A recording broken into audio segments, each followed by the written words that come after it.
পেশ করেছিল যে আমি আদমকে সেজদা কি করে করতে পারি, আমার কাছে যুক্তি আছে, সেজদা না করার যুক্তি আছে, কি যে আনা খায়রুম মিনহু, আমি তার চাইতে উত্তম। কেন উত্তম? বলছে খালাকতানি মিন নারিন ওয়া খালাকতাহু মিন তিন, আমাকে আগুন দিয়ে আল্লাহ সৃষ্টি করেছো তুমি, আর আদমকে সৃষ্টি করেছো মাটি দিয়ে, আর মাটির চাইতে আগুন বেশি শক্তিশালী, বেশি শ্রেষ্ঠ।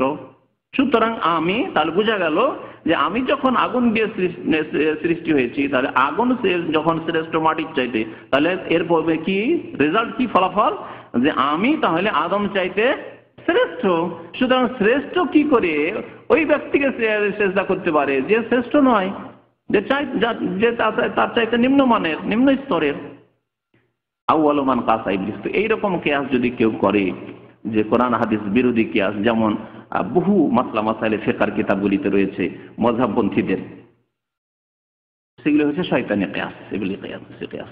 এই জন্য মযহাবের সমস্ত কথা মেনে নেওয়া গুমরাহি, কারণ সেগুলি হচ্ছে মানুষের মত, মানুষের মতের মধ্যে যেগুলি ভুল আছে অবশ্যই ছেড়ে দেওয়া ফরজ, আর যেগুলি সহি কথা আল্লাহ রসুলের কথাই বলেছেন ইমাম আবু হানিফা, শাফি, মালিক, আহমদ, সেগুলি অবশ্যই নেওয়া ফরজ, কারণ সেগুলি তাদের মন গড়া কথা নয়, আল্লাহ রসুলের কথা। বুঝতে পারছেন তো আশা করি?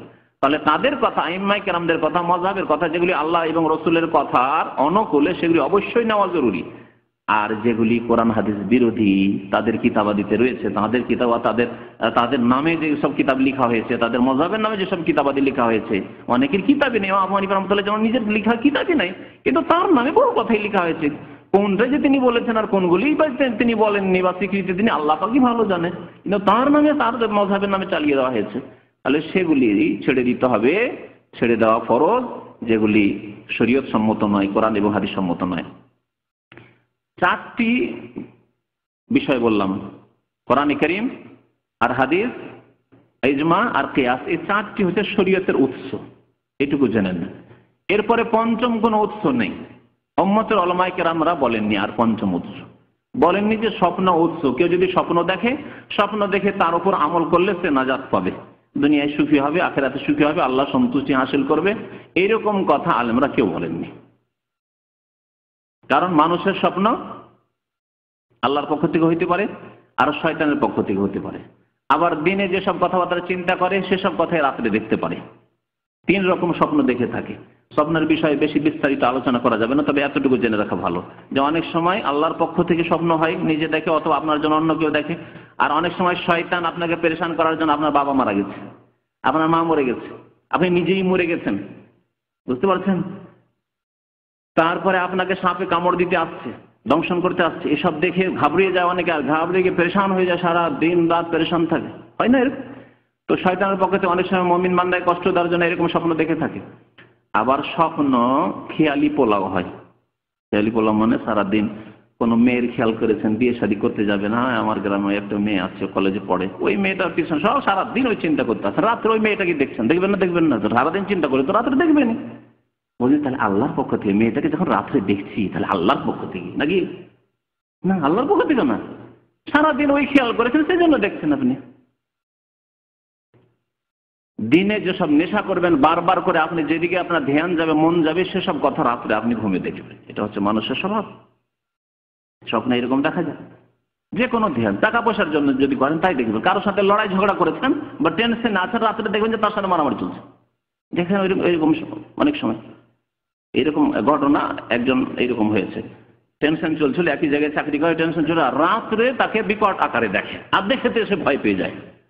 দিনে একটু টেনশন চলে, ঝগড়া হয়, দ্বন্দ্ব হয়, আর রাত্রে তাকে দেখে এমন যে তাকে মারতে আসছে, দেখে আরো ঘাবড়িয়ে যায়। তো বলবেন যে এটা আল্লাহর পক্ষ থেকে নাকি? না, সব আপনি রাত্রে, দিনে খেয়াল করছেন, রাত্রে ওইসব দেখছেন। তো তিন রকম স্বপ্ন। তাহলে বোঝা গেল যে কোনটা স্বপ্ন আল্লাহর পক্ষ থেকে, কোনটা শয়তানের, বলা যাবে না। সেই জন্য স্বপ্নের ওপর নির্ভর করা যাবে না। আপনার দৈনন্দিন ক্ষেত্রেও নির্ভর করা যাবে না, আর শরীয়তের ক্ষেত্রে তো যাবেই না।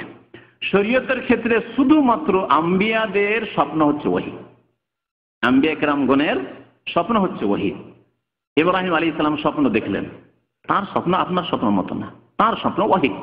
তিনি স্বপ্ন দেখেন আন্নী আযবাহুকা, বলছেন ছেলেকে যে আমি জবাই করছি, হে ইসমাইল তোমাকে জবাই করছি। ফানজুর মাযা তারা, তোমার মত কি?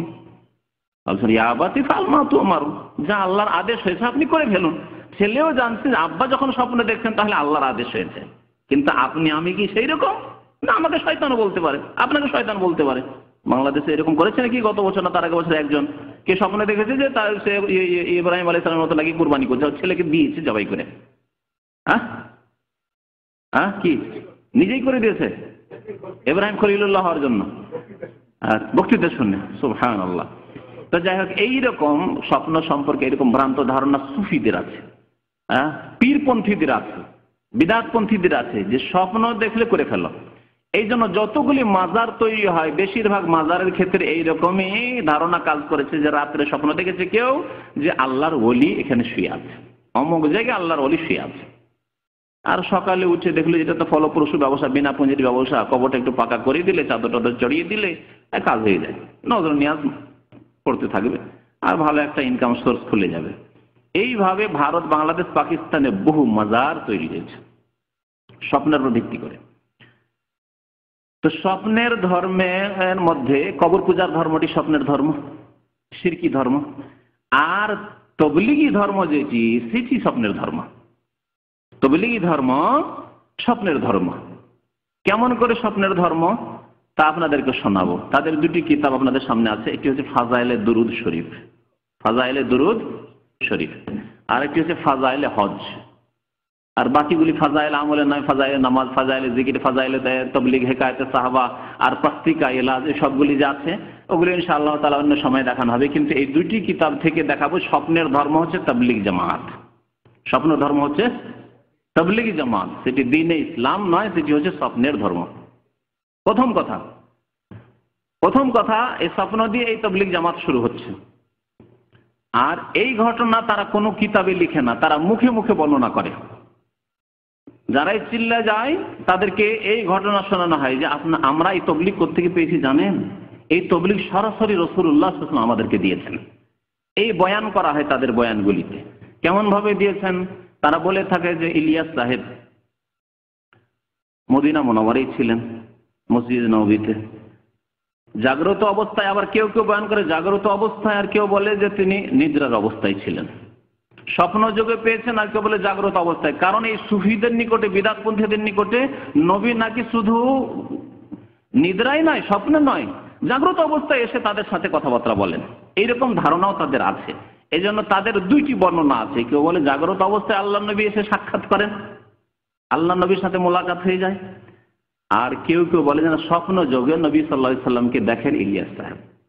নবী সাল্লাল্লাহু আলাইহি সাল্লাম উঠে চলে এসেছেন ইলিয়াস সাহেবের কাছে মসজিদে নববীতে, এসে বলছেন, ইলিয়াস তুমি এখানে কেন ঘুমাও?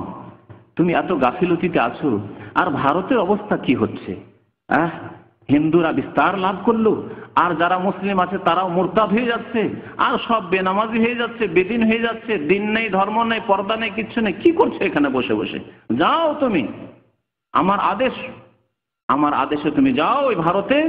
আর বিশেষ করে ভারতের ওই গ্রামের নাম নিয়ে নাকি নবী সাল্লাল্লাহু আলাইহি ওয়াসাল্লাম বলেছেন যে গ্রাম থেকে সারা পৃথিবীর প্রথম তবলিগ আজকে থেকে 60-65 বছর আগে শুরু হয়। সেই গ্রামের নাম হচ্ছে মেওয়াত। গ্রামের নাম হচ্ছে মেওয়াত। তাদের কিতাবাদের ভূমিকাতে পাবেন। মেওয়াত এই গ্রামটি হচ্ছে হরিয়ানার একটি গ্রাম, যেখান থেকে প্রথম ইলিয়াস সাহেব তবলিগ শুরু করেন। এই তবলিগ জামাতের চিল্লা প্রথম ওইখান থেকে শুরু হয়। যা ওই মেওয়াতে হয়েছিল, কিছু লোক, রহস্যের কথা, কিছু লোক এই মযহাবপন্থী, তারা হানাফি ছিল, সেখান থেকে কোরআন হাদিসের অনুসারী হয়ে গেছিল, আহলে হাদিস হয়ে গেছিল, যার ফলে তাদের মাথার ব্যথা। এই জন্য বলা হচ্ছে তবলিগ জামাত ইসলামের তবলিগ নয়, দুটি জিনিসের তবলিগ।